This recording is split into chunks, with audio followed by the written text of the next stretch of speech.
Hi, and welcome to a new episode of ESG Impact, the New Pioneers. Today's guest will be Jack Azoulay. He's Senior Partner at Argos Wityu. Hi, Jack.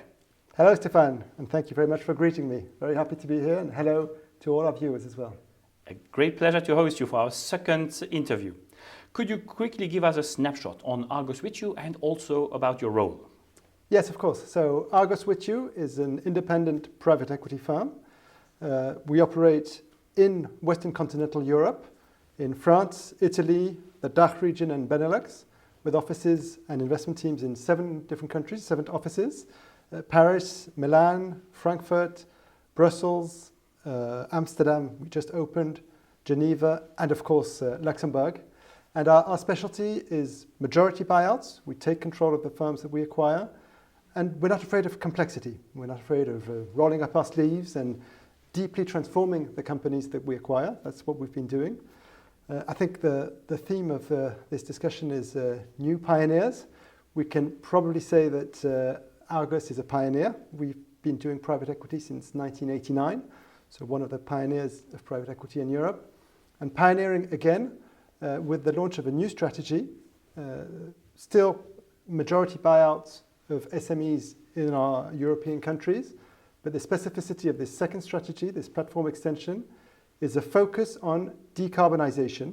What we do is that we will acquire everyday life companies, normal companies, I would say, and transform them to make them the greenest in their industry and grant them a strong competitive advantage by doing so. And I joined Argos last year, specifically to launch this new strategy. My background is of environmental experience. In the 4 previous years, I was working at the Ministry of Ecological Transition in Paris, ministry in charge of energy, environment, housing and transport, where I was chief of staff of several ministers over the past 4 years. And before that, I worked in the French government shareholding agency, where I managed a portfolio of companies, industrial companies in the auto industry, aeronautics, shipbuilding, so obviously companies with very strong environmental issues. So I've been working on these topics for quite a few years now. Wow, this is an impressive experience. Also, what a precise introduction, I have to admit. In terms of ESG, what's your core philosophy at Argos? Well, listen, I think I would say that we are rather on the offensive more than the defensive. ESG for us is clearly part of the value creation process and I would say at the core of our investment process. We are convinced at Argos that corporate social responsibility or ESG focused companies are in fact stronger companies, more resilient, more fit for the future. What we can see in our portfolio companies is that the strongest companies on the ESG topics are also the ones that have the strongest growth prospects, the best operational efficiency, the best risk profile. You usually have less risks, of course, when it's common sense. So for us, it's really part of, I would say, the investment strategy. We want companies that are strong and also strong on ESG. Maybe to the second thing that I would add is that we have a very concrete and pragmatic approach of ESG, not too theoretical, because we work with SMEs and they want to see rapid benefits of their ESG initiatives. And I can maybe give you a few examples on our current portfolio. For instance, we own the world leader in saxophone manufacturing, Selma. All saxophone players will know Selma.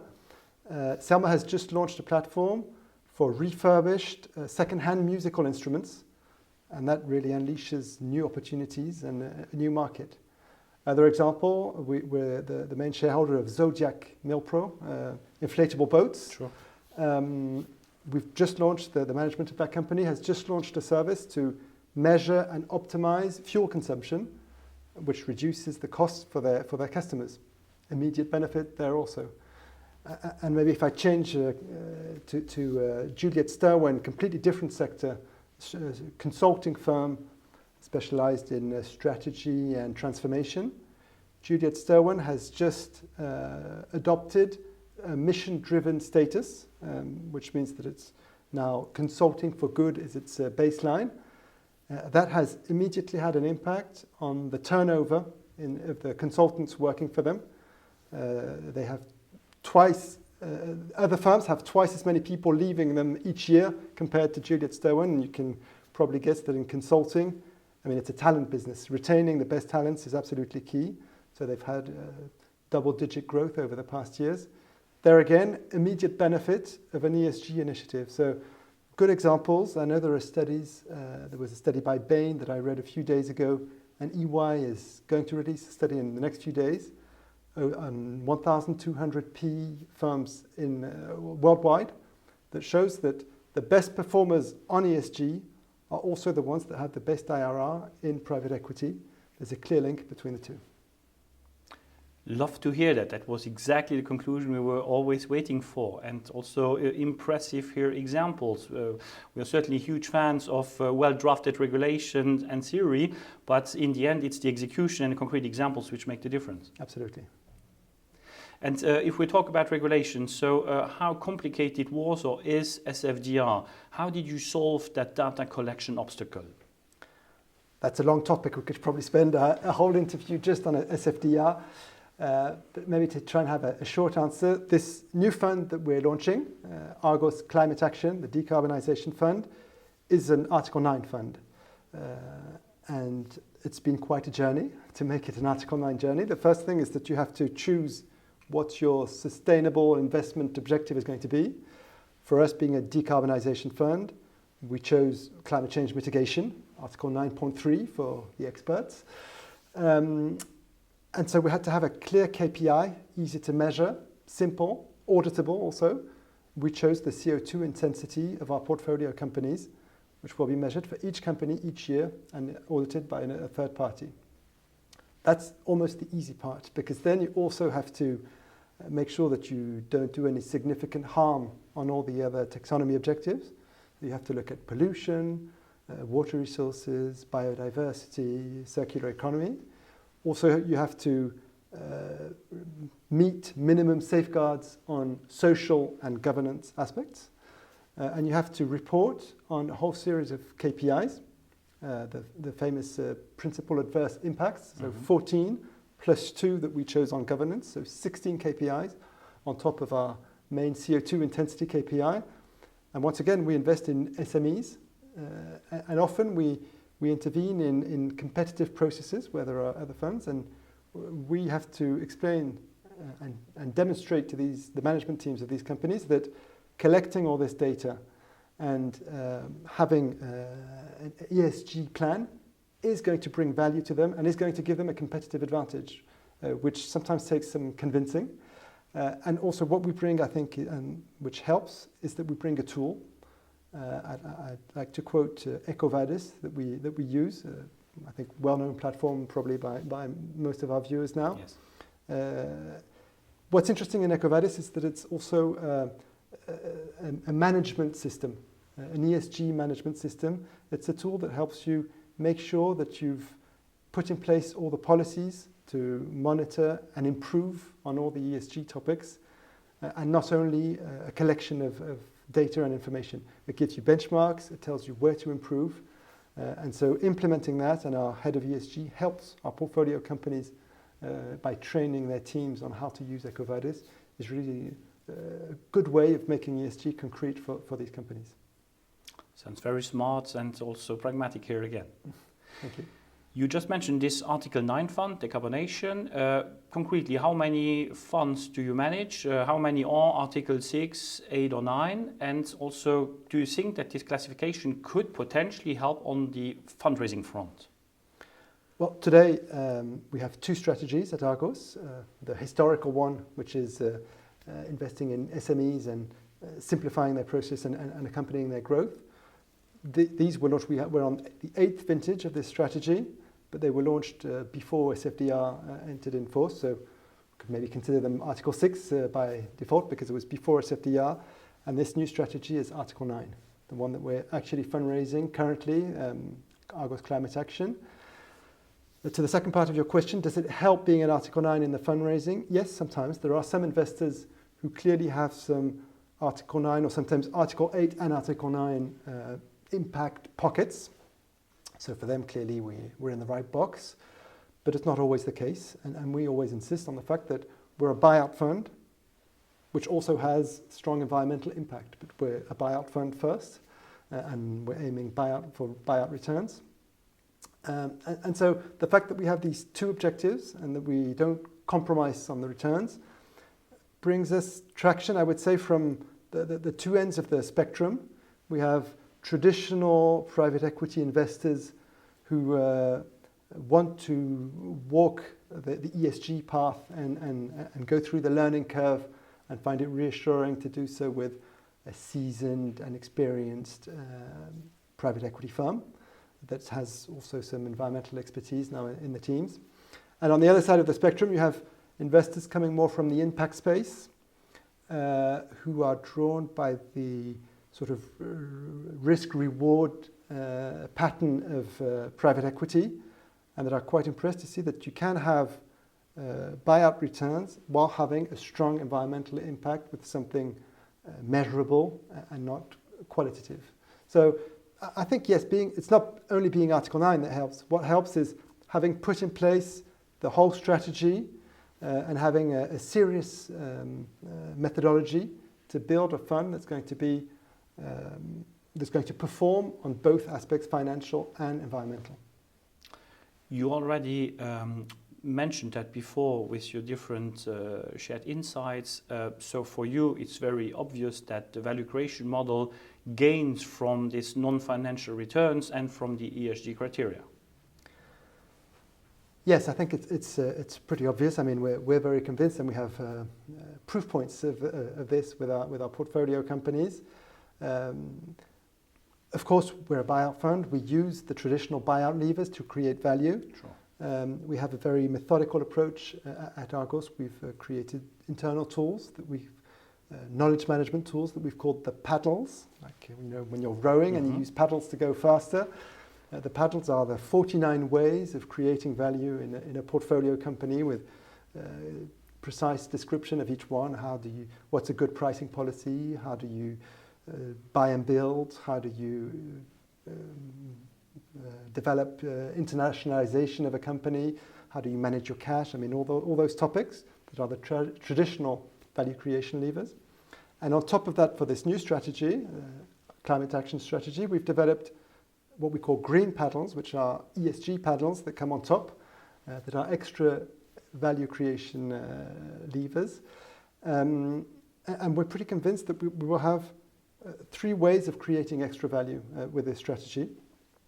The first is on the top line, stronger growth, because clearly I think people today, when they have the choice between a given object, I don't know, this glass or this table, at a given price, a given quality, and the same one at half the footprint, you, me, and more decision makers will choose the second one. So that means that when you're the greenest in your sector, it's common sense, you will have stronger growth, stronger market share, and or stronger pricing power. So you'll be able to sell a bit more expensive than your competitors.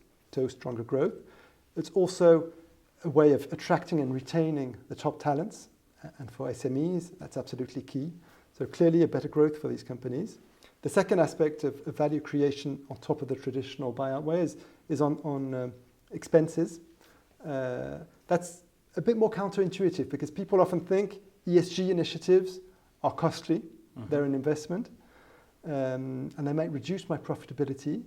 In fact, in many cases, when you decarbonize, you make savings, operational savings. I mean, you have to invest at the beginning to change, move away from fossil fuels, to have better energy efficiency, to use less raw materials. So it's an investment at the beginning, but then you have operational savings. And that means that you also reduce the volatility in your cost structure. When you're dependent on oil or gas, everybody saw what happened in the past 2 years. Prices can go up, down, and you have absolutely no leverage on that. When you're not dependent on fossil fuels, of course, you master your P&L a lot better. And the last specific value creation lever is a valuation premium that we can expect. The experts are calling it the greenium for the greenest company. Why? Well, because green finance in 5 years, 7 years' time will be, I don't know, 5, 10 times bigger than today. What's sure is that there won't be 5, 10 times more strong companies that are also decarbonized and very green. So the ones that are will have a premium at exit because we are a buyout fund. This is really fascinating, the optimization and also to look for more efficiency. That's great. In this current context, do you think that the efforts are bold enough? Would we require an extra mile? If we focus on the E of the ESG, just have a look at the last IPCC report, the summary for policymakers that was published just last month, that summarizes hundreds of thousands of research papers over the past 10 years. Mm-hmm. The answer is clearly no. We're not going fast enough. The pace and scale of our efforts are not enough. At the current pace, we will probably reach around 3 degrees of warming by the end of the century, and that will have dramatic and irreversible consequences. So clearly, if we want to respect the Paris Agreement, we'll have to make more efforts. And specifically for investors, I think our responsibility is to redirect flows of capital towards making our economies greener. The IPCC report says it very clearly. The capital is there. It's out there. We just need to re-channel the flows towards green economy, climate-related investments. They need to be multiplied by 3 to 6, according to their calculations, which means for Europe, about 800 billion euros each year of green investments. That's a huge amount. And today, clearly, there's more and more money flowing towards renewables and infrastructure, green infrastructure. There's also, in the venture space for green techs, quite a lot of financing available today. There's a lot less on transforming existing companies and to finance the transition of existing companies. But when you think of it, in 2030, even in 2050, we'll probably still be sitting on chairs, living in buildings that 90% of them are already built today. So that means that we won't be able to rely only on startups and green electricity. We'll also have to transform all the existing economy and buildings. And that transition of the legacy, if we want to call it that, is absolutely key to reach our objectives. That also makes sense, to transform really what we already have. And that brings us a little bit to the last question.